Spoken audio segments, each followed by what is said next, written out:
পাল্টে যাচ্ছে নিয়ম। উচ্চ মাধ্যমিক পরীক্ষা নিয়ে বড় সিদ্ধান্ত সংসদের। আগামী মাসেই শুরু হয়ে যাচ্ছে রাজ্যের উচ্চ মাধ্যমিক পরীক্ষা। বিগত কয়েক বছরে রাজ্যে উচ্চ মাধ্যমিক এবং মাধ্যমিক পরীক্ষার প্রশ্নপত্র ফাঁস নিয়ে মুখ পড়েছিল রাজ্যের শিক্ষা দপ্তরের। তাই প্রশ্ন ফাঁস হওয়া ঠেকাতে অত্যাধুনিক প্রযুক্তির সাহায্য নেওয়া হয়েছে আগেই। একই সাথে প্রতিটি পদক্ষেপে অবলম্বন করা হচ্ছে বাড়তি সতর্কতা। তাই পরীক্ষা শুরুর আগেই এবার আরও কড়া পদক্ষেপ নিল উচ্চ মাধ্যমিক শিক্ষা সংসদ।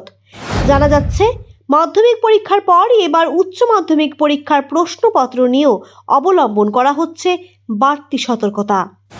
উচ্চ মাধ্যমিক শিক্ষা সংসদ সূত্রে খবর, চলতি বছরের উচ্চ মাধ্যমিক পরীক্ষার প্রশ্নপত্রের প্যাকেট এবার সরাসরি খোলা হবে পরীক্ষার্থীদের সামনেই।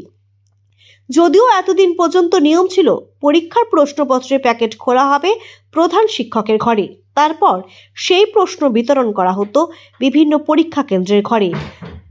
পরীক্ষা কেন্দ্রের দায়িত্বপ্রাপ্ত শিক্ষকরা এই প্রশ্নপত্র বিতরণের কাজ করতেন।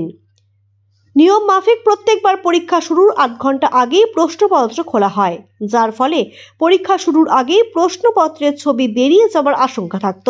এবার সেই নিয়ম বদল আনতে চলেছে উচ্চ মাধ্যমিক শিক্ষা সংসদ। ৮ ঘন্টার মধ্যেও যাতে প্রশ্নপত্র ফাঁস না হয়, তাই এবার প্রত্যেক পরীক্ষা কেন্দ্রে ছাত্রছাত্রীদের সামনেই প্রশ্নপত্রের প্যাকেট খোলার সিদ্ধান্ত নিয়েছে সংসদ। এবার থেকে সিল করা প্রশ্নপত্র একেবারে সোজা ঢুকবে পরীক্ষা কেন্দ্রের ঘরগুলোতে। এর ফলে পরীক্ষা শুরুর আগে বাড়তি সতর্কতার সঙ্গেই প্রশ্নপত্রের গোপনীয়তা রক্ষা করা সম্ভব হবে বলেই মনে করছেন সংসদ আধিকারিকরা। প্রসঙ্গত, আগামী বছর থেকে রাজ্যে উচ্চ মাধ্যমিক পরীক্ষায় সেমিস্টার পদ্ধতি চালু হবে। তাই 2025 সালে শেষবারের মতো পুরনো পাঠ্যক্রম অনুযায়ী উচ্চ মাধ্যমিক পরীক্ষা দিচ্ছেন পড়ুয়ারা।